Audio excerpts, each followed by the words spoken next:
गुरुर्ब्रह्मा गुरुर्विष्णुः गुरुर्देवो महेश्वरः गुरुः साक्षात् परं ब्रह्म तस्मै श्रीगुरवै नमः।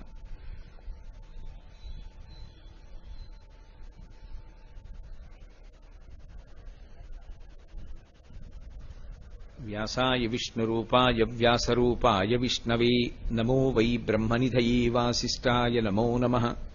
कूजन्तम् राम रामेति मधुरम् मधुराक्षरम् आरुह्य कविताशाखाम् वन्दे वाल्मीकिकोकिलम्।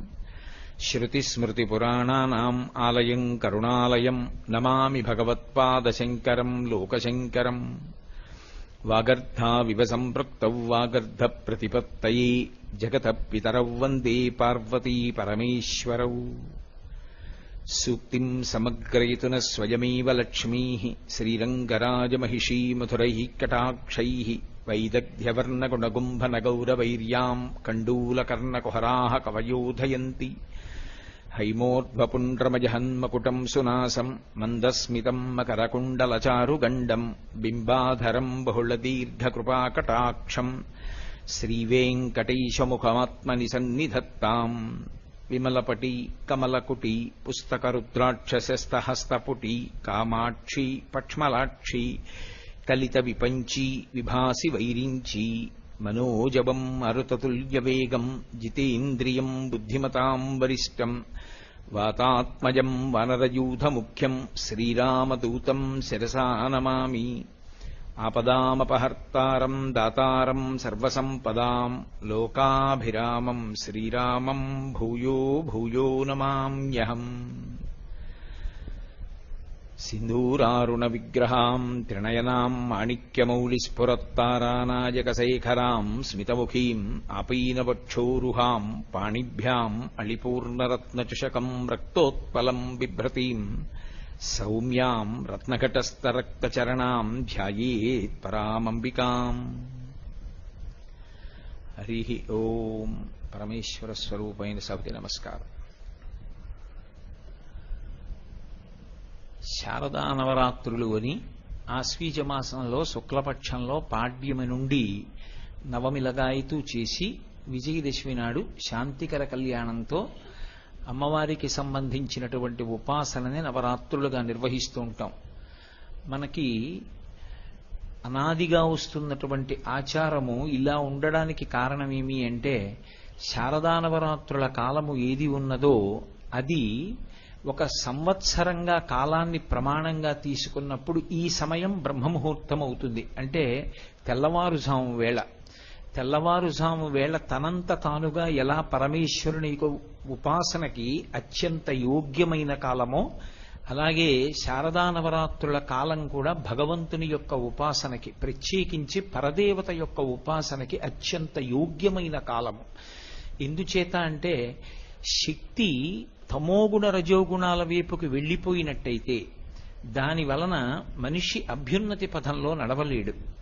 తమోగుణ రజోగుణాల వైపుకి వెళ్లకుండా సత్వగుణం వైపుకి ప్రయాణం చేస్తే మనుష్య జన్మ యొక్క సార్థక్యాన్ని పొందడానికి అవకాశం ఉంటుంది. మనిషి జన్మ యొక్క ప్రధాన ప్రయోజనం ఏమి అంటే భగవంతుణ్ణి పొందడమే. అలా భగవంతుణ్ణి పొందుట లేదా పొందడానికి కావలసినటువంటి జన్మ పరంపర తరిగిపోవుట, చాలా జన్మలు ఎత్తవలసిన అవసరం లేకుండా కనీసం జన్మల సంఖ్య తక్కువ కావాలి అంటే ఆ ఉపాసనలో భగవంతుడు మనకి ఏ శక్తినిచ్చాడో ఆ శక్తి సత్వగుణంతో ఉపయోగపడాలి అంటే దానికి ప్రారంభంలో అమ్మవారి యొక్క ఉపాసన చేత రజోగుణ తమోగుణాలు నశిస్తాయి అని. అందుకే ఆవిడ మహిషాసుర మర్దనం చేస్తుంది. అటువంటి తల్లిని ఈ కాలమునందు ఉపాసన చేస్తే ఆవిడ యొక్క అనుగ్రహం విశేషంగా ప్రసరించేటటువంటి కాలం ఈ కాలము. ఎందుచేత అంటే మళ్ళీ అంటున్నాను ఇంకొకసారి, ఒక రోజులో తెల్లవారుజాము కాలం ఎలా భగవదుపాసనకి అత్యంత యోగ్యమైన కాలమో కాలంలో సంవత్సరాన్ని ఒక ప్రమాణంగా తీసుకున్నప్పుడు ఒక రోజుగా భావన చేసినప్పుడు తెల్లవారుజాము కాలం లాంటిదే శారదా నవరాత్రుల కాలం. అందుకే అది ఉపాసనకి అత్యంత యోగ్యమైన కాలం. భగవతి అపారమైనటువంటి కరుణామయి. రెండు అపారమైనటువంటి శక్తివంతురాలు. మీరు ఏ శక్తి పేరు చెప్పండి, ఆ శక్తులన్నీ ఏదో ఒక శక్తిలోంచి ఉత్పన్నమై ఉంటాయి. దానిని ఆదిశక్తి అని పిలుస్తారు.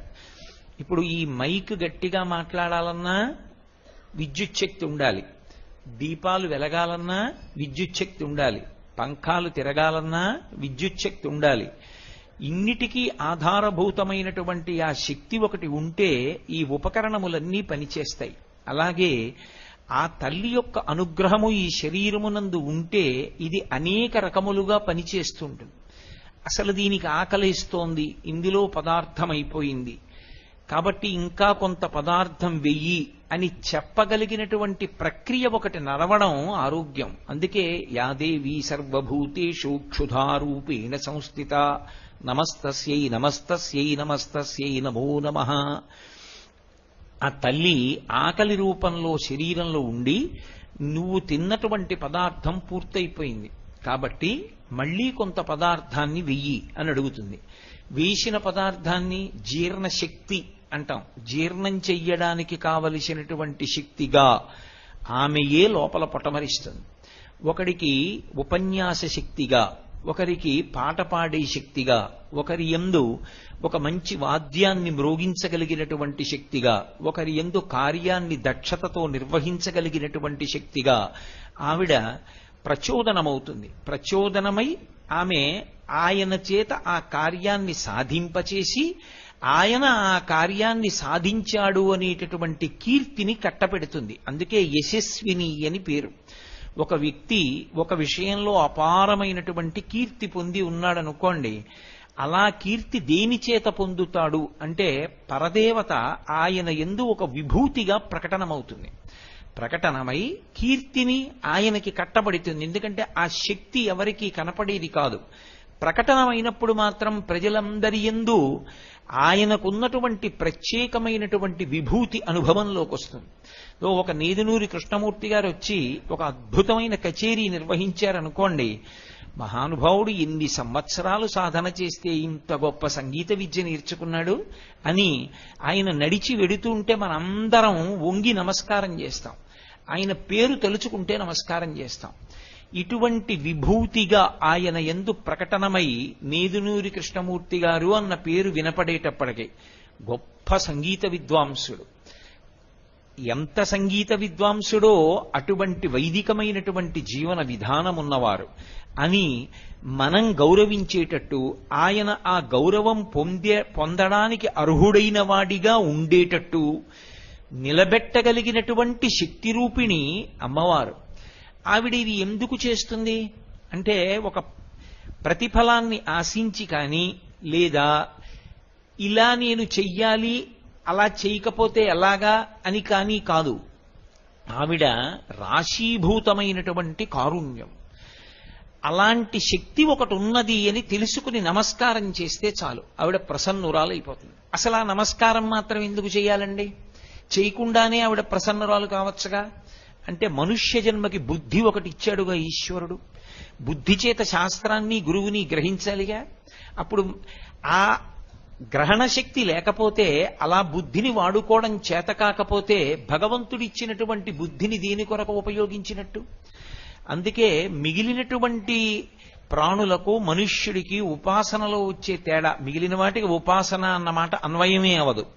ప్రధానమైనటువంటి వ్యత్యాసము జీవన విధానంలో ఎక్కడొస్తుంది అంటే, మనుష్యుడు తన యొక్క బుద్ధి చేత శ్రద్ధని అలవాటు చేసుకుని మన కంటికి కనపడకపోయినా ఏదో ఒక గొప్ప శక్తి ఒకటి ఉంది, ఆ శక్తి వీటన్నిటినీ కదుపుతోంది. ఇలా ఆ కదలికలు లేకపోవడమే శవమైపోవడం, ఆ కదలికలన్నీ కలిగి ఉండడమే శివం. ఈ భూమి కదులుతోంది కాబట్టి ప్రాణిజాతం నిలబడింది, భూమి తన చుట్టూ తాను తిరుగుతూ. సూర్యుడు తిరుగుతున్నాడు కాబట్టి ఈ ప్రాణిజాతమంతా నిలబడింది. పుట్టినటువంటి ప్రాణులు పెరుగుతున్నాయి కాబట్టి ఉపయుక్తమవుతున్నాయి. మళ్లీ ప్రాణులు పడిపోతున్నాయి కాబట్టి కొత్త ప్రాణులు పుడితే ఈ భూమి మీద అవకాశం కలుగుతోంది.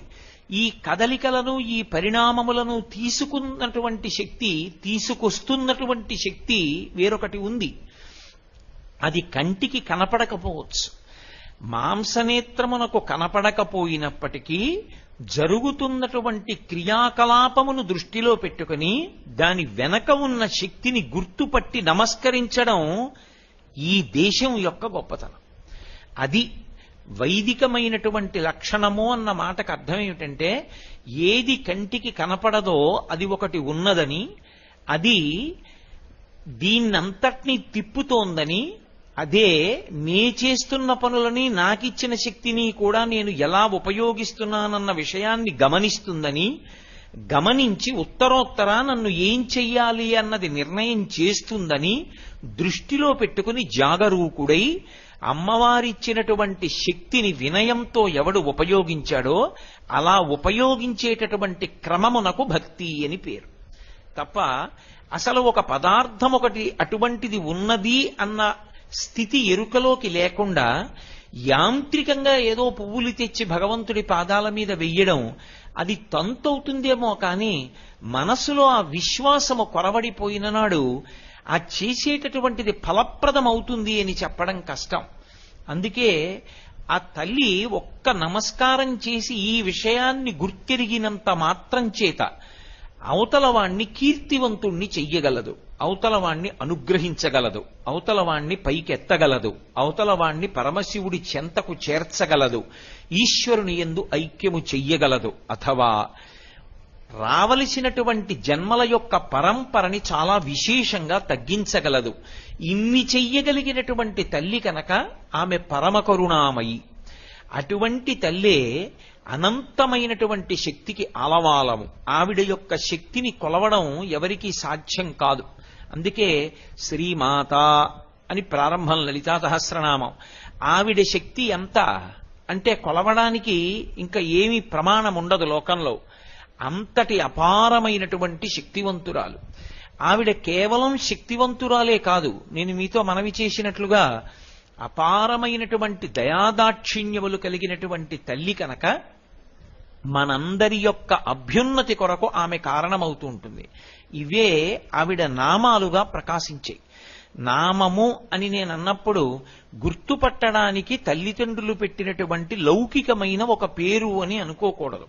ఇప్పుడు ఈ కోటేశ్వరరావు అనబడేటటువంటి శరీరం ఒకటి ఉంది, దీనికి లౌకిక నామము అంటారు. అంటే తల్లిదండ్రులు ఒక పేరు ఉంచారు. ఎందుకని అంటే ఎంతమందిలో ఉన్నా పిలిస్తే ఆ పేరుతో తాదాత్మ్యత పొందడానికి, ఆ పేరు చేత గుర్తింపబడడానికి వీలుగా ఒక పేరు ఉంచుతారు. అది లౌకికమైనటువంటి నామం. కానీ భగవంతుడికి వచ్చేటటువంటి నామాలు అలా రావు. ఆయనవి గౌణములు. గౌణములు అంటే ఆయన యొక్క గుణములను ఆవిష్కరిస్తాయి. ఆయన అనండి, ఆవిడ అనండి, భగవత్ తత్వమునందు లింగభేదమునకు అవకాశం ఉండదు. స్త్రీ పురుష నపుంసక మూర్తియును కాక, తిర్య కమర నరాది మూర్తియును కాక, కర్మ గుణ భేద సదసత్ప్రకాశి కాక, వెనుకనందియుతానగు విభుతలంతు అంటారు పోతన గారి భాగవతంలో. అది ఒక కాంతి స్వరూపం. దాన్ని మీరు ఏ పేరు పెట్టి పిలవండి పలుకుతుంది. అందుకే దానికి లింగభేదం ఉండదు ఆ భగవత్ శక్తికి, ఆ భగవత్ తత్వానికి. అటువంటి భగవత్ తత్వము ఏదైతే ఉందో అది ఉదారమై అపారమైనటువంటి ఉద్ధరణ హేతువులైనటువంటి కొన్ని గుణములను ప్రకటనం చేస్తూ ఉంటుంది. భక్తులను ఉద్ధరించడానికి కొన్ని గుణాలు బయటికి వస్తూ ఉంటాయి. ఆయా గుణములు భగవత్తత్వము నుండి ప్రకాశించినప్పుడు ఆయా పేర్లతో పిలవబడుతుంది. అంతేకాని అది ఆవిడ పేరు అని అనుకోకూడదు. నేను మీకు ఒక ఉదాహరణ చూపించాలి అంటే, అమ్మవారిని పిలిచేటప్పుడు శర్వాణి అని ఒక పేరుతో పిలుస్తాం. పరమమంగళప్రదమైనటువంటి పేర్లలో ఒక పేరు శర్వాణి అనబడేటటువంటి నామం. ఎవరు శర్వాణి? శర్వుని భార్య ఎవరో ఆమెకి శర్వాణి అని పేరు. ఎవరు శర్వుడు? శర్వుడు అన్న మాట విష్ణు సహస్రనామ స్తోత్రంలోనూ ఉంటుంది, పరమశివుడికి ఉంటుంది. శివుని యొక్క అష్టమూర్తి తత్వంలో శర్వ అని ఒక నామం. భవాయ దేవాయ నమః, ఈశానాయ దేవాయ నమః, పశుపతయే దేవాయ నమః, రుద్రాయ దేవాయ నమః, ఉగ్రాయ దేవాయ నమః, భీమాయ దేవాయ నమః, మహతే దేవాయ నమః, శర్వాయ దేవాయ నమః అని క్షితిస్వరూపుడై ఉంటాడు. ఈ భూమికంతటికీ కూడా శివస్వరూపమని పేరు. అందుకే కాంచీపురంలో పృథివీలింగ స్వరూపంలో ఉంటాడు. పృథివీలింగ స్వరూపంలో ఉంటాడు కనుక ఆయనకి అభిషేకం నీటితో చెయ్యరు, కరిగిపోతుంది కాబట్టి లింగం. కాంచీపురంలో ఉన్నటువంటి పృథివీలింగానికి అభిషేకం మాత్రం కేవలం మల్లె నూనెతో మాత్రమే చేస్తారు. అటువంటి పృథివీ స్వరూపం పరమేశ్వరుడైతే అమ్మవారు ఎప్పుడూ ఆయనతో కలిసే ఉంటుంది తప్ప ఆయన నుంచి విడివడి ఉండదు. అవి రెండూ కలిసి ఉంటాయి. అమ్మవారు అయ్యవారితో కలిసి ఉంటుంది అన్న మాటని మీరు బహుజాగ్రత్తగా గమనించాలి. కలిసి ఉంటుంది అంటే రెండుగా ఉండి ఒకటైనది కాదు, ఒకటిగా ఉండి రెండు కానిది అని అర్థం చేసుకోవాలి. ఒక ఉదాహరణకి నేను పాలు అన్నాను అనుకోండి, పాలకి తెలుపు ఎప్పుడు వచ్చింది ఆ ప్రశ్న ఉండదు. పాలంటేనే తెలుపు. పాలు తెల్లగా అయినవి ఉండదు. పాలు అన్నప్పుడే తెల్లగా ఉన్నాయి. పాల నుండి తెలుపుని విడదీయగలవా? సాధ్యం కాదు. దీపము, దీపమునకు కాంతి ఎప్పుడు వచ్చింది? ఆ ప్రశ్న ఉండదు. దీపము అన్నప్పుడే అగ్ని శిఖ కాంతి కలిసి ఉన్నాయి. ఇప్పుడు దీపము నుండి కాంతిని వేరు చెయ్యగలవా? చెయ్యలేవు. వజ్రము అని నేను అన్నాను అనుకోండి, వజ్రము యొక్క కాఠిన్యము, ఈ రెండు వేరువేరు కావు. వజ్రము కాఠిన్యాన్ని ఎప్పుడో సంతరించుకోవడం కాదు. వజ్రం ఎప్పుడుందో కాఠిన్యం అప్పుడే ఉంది. వజ్రము నుండి వజ్రము యొక్క కాఠిన్యాన్ని వేరు చేయగలవా? చేయలేవు. వజ్రం వజ్రీన భిన్నయేత్, వజ్రము చేతనే బదలవుతుంది. కాబట్టి అవి రెండూ ఎప్పుడూ కలిసి ఉంటాయి. అలా కలిసి ఉంటేనే లోకమునకు ఉపయోగము, లేకపోతే దానికి ఉపయోగం ఉండదు. దానినే శివశక్తులు కలిసి ఉండుట అని పిలుస్తారు. మీకు ఇంకా బాగా అర్థమయ్యేటట్టు చెప్పాలి అంటే అవి రెండూ ఎప్పుడు కలిశాయన్న మాట రాదు. రెండుగా ఉండి ఒకటి కానిది, ఒకటి రెండుగా చెయ్యబడనిది. ఇంకొకలా మాట్లాడాలంటే అసలు అలా రెండూ కలిసి ఉండకపోతే ఉపయోగము కానిది. అది శివం. ఒక కారు ఉంది, దానికి హార్స్ పవర్ లేదు, అది పరిగెత్తదు. ఏమిటి ఉపయోగం? ఇప్పుడు దాన్ని కారు అని ఎవరన్నా పిలుస్తారా? దాన్ని ఎవరన్నా వాడుకుంటారా? అది పేరుకి కారు, అది ఎందుకు పనికిరాదండి అంటారు. ఆ వస్తువునకు ప్రయోజనము దానికి ఉండవలసినటువంటి శక్తితో కలిసి ఉంటే, అందుకనే హార్స్ పవర్ అంటాడు, ఆశ్విక శక్తి. ఆ కారు యొక్క పరిగెత్తగలిగిన శక్తి, కారు అభిన్నము, రెండు ఒకటే. కారు నుండి పరిగెత్తే శక్తి నువ్వు బయటికి రా అంటే రాదు. కోటేశ్వరరావు యొక్క ప్రవచన శక్తి అభేదం, రెండూ కలిసే ఉంటాయి. కోటేశ్వరరావు ఇక్కడికి రాకుండా కోటేశ్వరరావు ప్రవచన శక్తిని పంపిస్తానండం సాధ్యం కాదు. ఆయన వస్తేనే ఆయన ప్రవచన శక్తి ఆయనతో వస్తుంది. అందుకే అవి రెండూ కలిసి ఉండి ఉపయుక్తములవుతుంటాయి తప్ప అసలు అవి రెండుగా ఉండి ఒకటి కానివి, ఒకటై ఉండి రెండుగా చేయబడనివి, రెండు కలిసి ఎప్పుడూ ఒకటిగా ఉండి ఉపయుక్తమైనవి, అవి శివశక్తులు. ఇప్పుడు అటువంటిది కాబట్టే మళ్ళీ కలిసిపోయినప్పుడు ఇక శివశక్తులని రెండు ఉండవు, శివా అయిపోతుంది. శివ పరమశివుడు, శివా అమ్మవారు. ఇంకా మళ్ళీ వేరు పేరు ఉండదు. ఆ పేరులో దీర్ఘం చేతనే ఇద్దరు కలిసిపోయి ఉండిపోతారంతే. అలా ఉంటేనే ఉపయుక్తము. ఇప్పుడు నేను శర్వ క్షితిస్వరూపుడైనటువంటి పరమశివుడు అన్నాను అనుకోండి, అమ్మవారు అందులో ఎక్కడుందండి అని ప్రత్యేకం పేరు ఉండదు. శర్వాణి, శర్వుని భార్య శర్వాణి.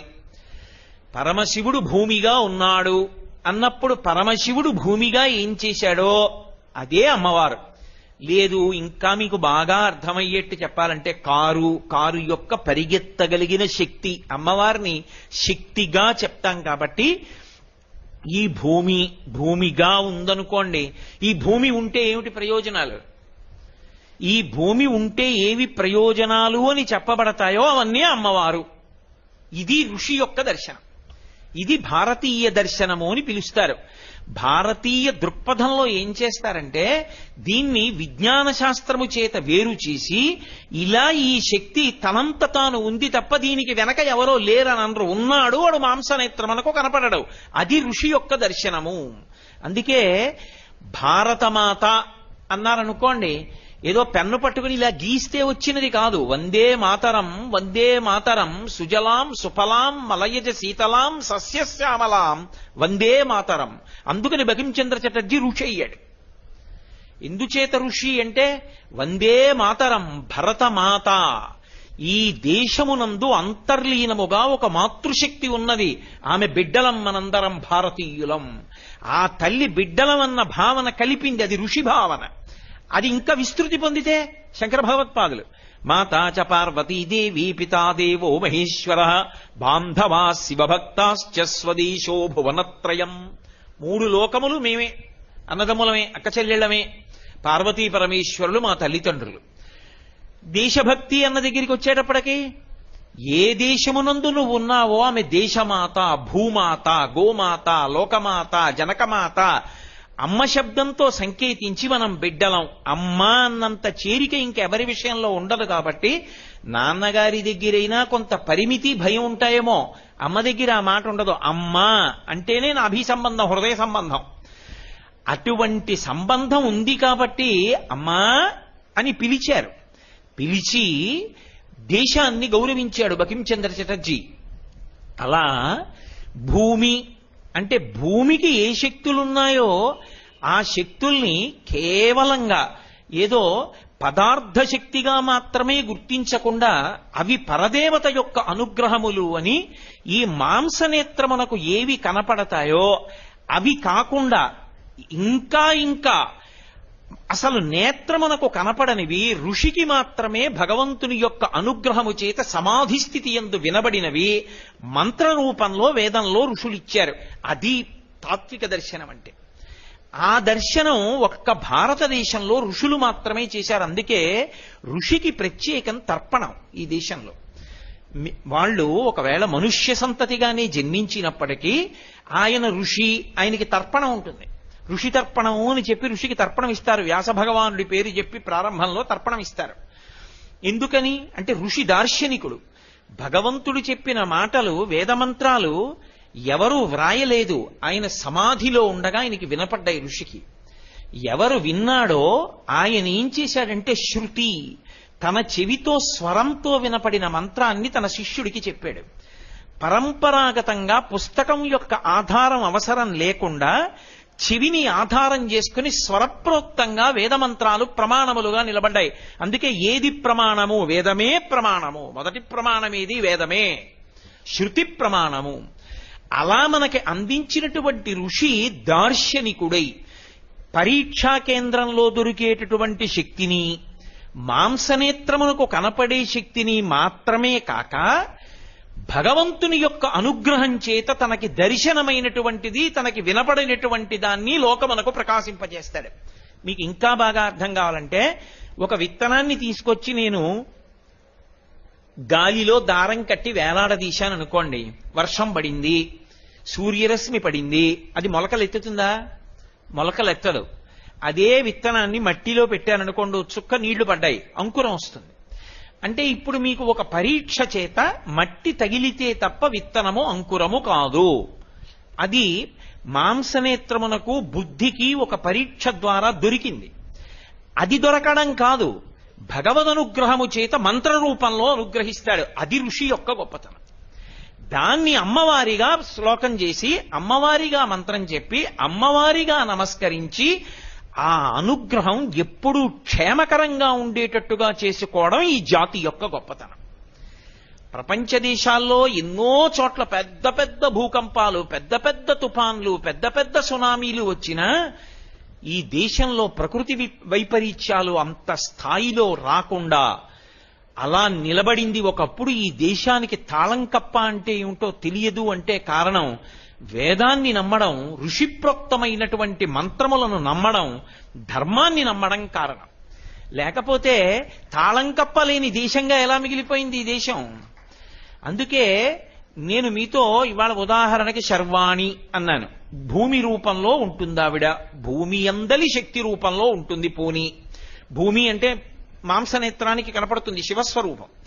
భూమిలోని శక్తి ఈ మైక్ ఉంది, మైక్ కనపడుతుంది.